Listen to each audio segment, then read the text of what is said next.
xa đi lại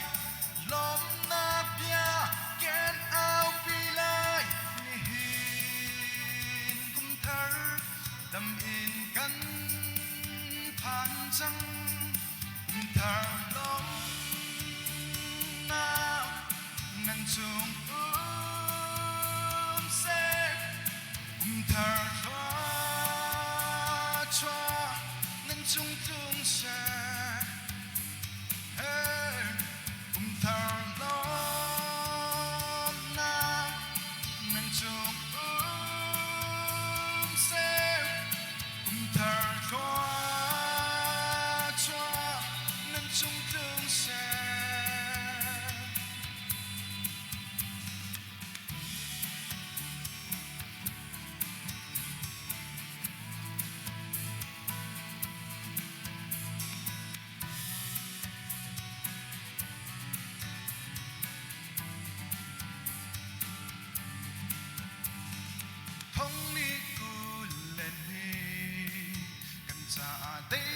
chua pi tu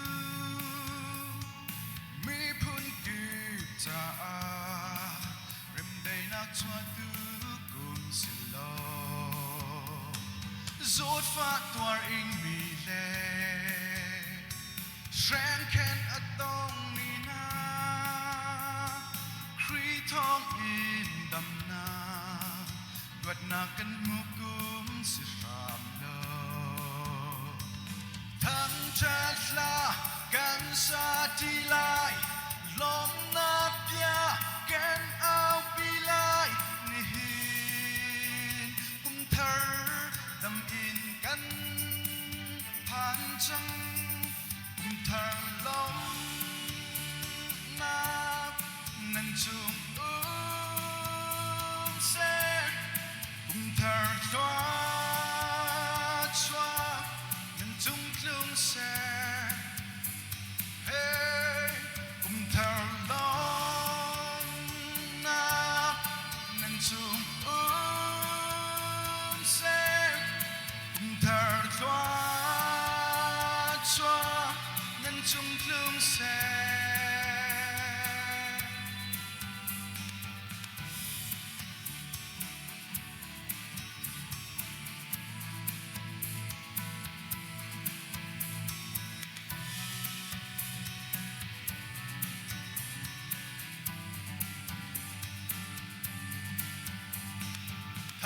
chat la